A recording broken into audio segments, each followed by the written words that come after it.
জয় বাবা চন্দ্রচূড়ের জয়, জয় মা তারার জয়, জয় শ্রীগুরু বামদেবের জয়। যে সকল মানুষের 11th আওয়ারে কাজ হয় না, কোনো একটি শুভ কাজে গেছেন, সেই কাজটিতে আপনি বিফল হয়ে ফিরে এলেন, কাজটা আপনার হলো না। কোনো গুরুত্বপূর্ণ কাজে গিয়ে সফলতা পাবেন, তার আমি একটি সহজ পদ্ধতি বা প্রক্রিয়াকরণ দিচ্ছি। এই কাজটি করবেন, অনেক উপকার পাবেন।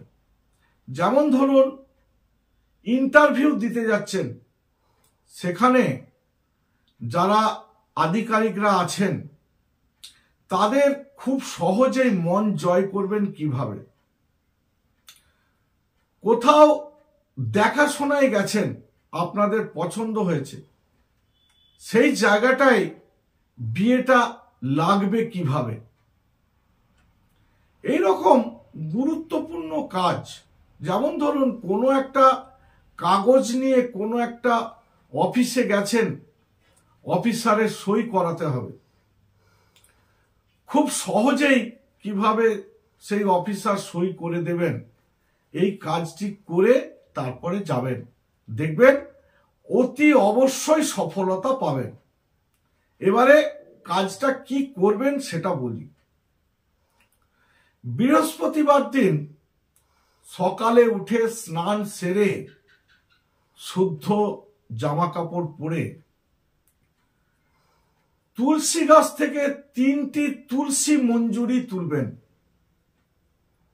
3টি তুলসী মঞ্জুরি তুলে ডান হাতের তালুতে রাখবেন এবং কিছুটা অগুরু ছিটিয়ে দেবেন।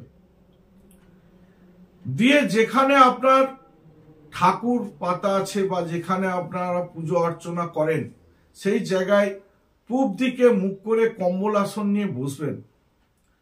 বসে এই মন্ত্রটি 21 বার বলবেন।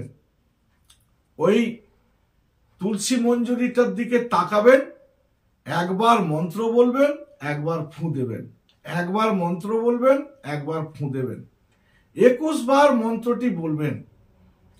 বলার পর ওই তুলসী মঞ্জুরিটা একটি কাগজের ছোট্ট প্যাকেটে ভরে নিয়ে সেইটি পকেটে রেখে আপনি যে কোনো গুরুত্বপূর্ণ কাজে যাবেন, দেখবেন খুব সহজেই সফলতা পাবেন। মন্ত্রটি কি? মন্ত্রটি হলো রাজমুখী বর্ষমুখী স্বাহা। একবার বলবেন, ফু দেবেন। আবার বলবেন রাজমুখী বর্ষমুখী স্বাহা, আবার ফু দেবেন। আবার বলবেন রাজমুখী বর্ষমুখী স্বাহা, 21 বার বলবেন, 21 বার ফু দেবেন। দেবার পর ওই তুলসী মঞ্জুরিটাকে একটি কাগজের প্যাকেটে রেখে সেটি পকেটে নিয়ে সেই শুভ কাজে আপনি যাবেন, দেখবেন অতি অবশ্যই সফলতা পাবেন। তাহলে নমস্কার। আমার ভিডিওটা যদি ভালো লেগে থাকে তাহলে লাইক করুন, শেয়ার করুন, কমেন্ট করুন। আর যারা আমার ভিডিওটি প্রথম দেখছেন তারা আমার চ্যানেলটিকে সাবস্ক্রাইব করুন।